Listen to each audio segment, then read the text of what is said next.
Hello and welcome to this review of the Moonraker DTV1000 DigiPro TV aerial. Now if you saw my last review, you'll know that I'm trying to get a better TV signal on my boat, which is moored in a marina in the middle of absolutely nowhere. Trying to get any signal here, whether it's TV, radio, mobile phone, whatever, seems to be quite a problem. And in addition, the marina has around it a large bank of earth. I think it was the earth they dug out when they built the marina, and that also seems to act to block any incoming signals. Now the last aerial I tried, tiny little thing, omnidirectional, actually did a surprisingly good job given its diminutive size, but I thought maybe I can go one better, and that's why I had a look at this for two reasons. Firstly, it is a directional aerial, so you do need to point it in the direction of your nearest TV transmitter, but that's okay. There are plenty of maps around which show you where the transmitters are, but also it is amplified. Built into the aerial itself, there's a little amplifier which will boost the signal. It's powered by 5 volts,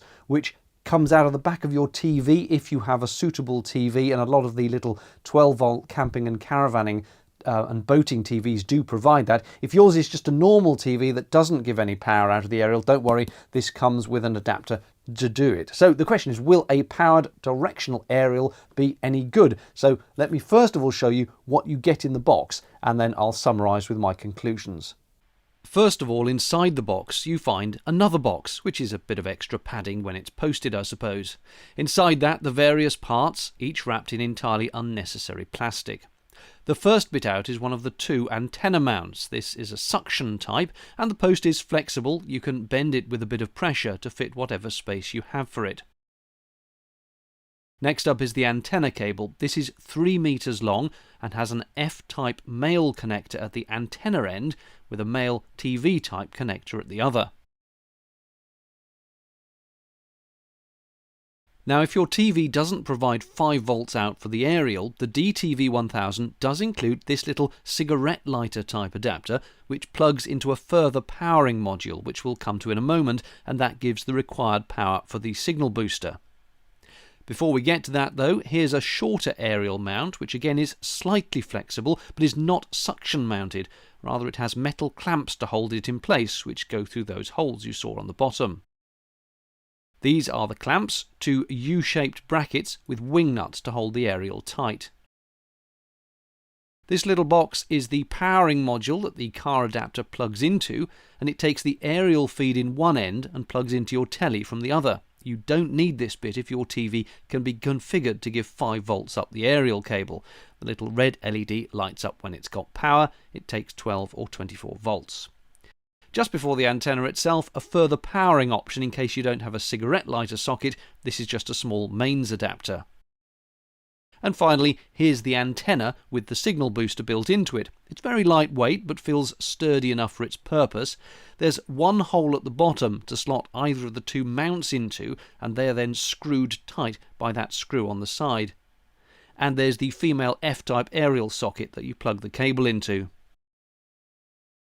A basic A4 piece of paper folded into 4 pages gives you the instructions as to how to connect it, but to be frank, it's all pretty self-explanatory anyway. So obviously plenty of options for mounting this. What I did was put it on top of a long pole and stick it up on the front of the boat, and I tried it both on the included power supply and on the 12-volt telly, which in my case has the facility of pushing the 5 volts up the aerial socket. The results for me were mixed. I would say it worked probably better than the little omnidirectional unpowered aerial that I was trying before, but it wasn't perfect. It depended very much on, well, seemingly what day of the week it was, what the atmospheric conditions were like. On a rainy, windy, blustery day, the signal still broke up for me. Now that said, there's another boat in the marina here that has one of these, and the lady who owns it absolutely swears by it, says it's absolutely brilliant. So I think the trouble with reviewing any kind of aerial, something like this, is that whether it works for you will entirely depend on your circumstances, how high up you are, how near to the transmitter you are, whether there is anything between you and the transmitter, big buildings, things like that. So I can't say, oh yes, this is great, it works brilliantly every time, because for me, it worked some of the times and then some of the times it wasn't so good. But for you, it will entirely depend on your circumstances. Now, that said, I suspect this is actually quite a decent product. It's just I'm giving it the worst possible test in the worst possible location. I think that if you are in an area where you can at least receive a signal, and as I say, where I am, it's very patchy, then I think this will do a good job of bringing it in.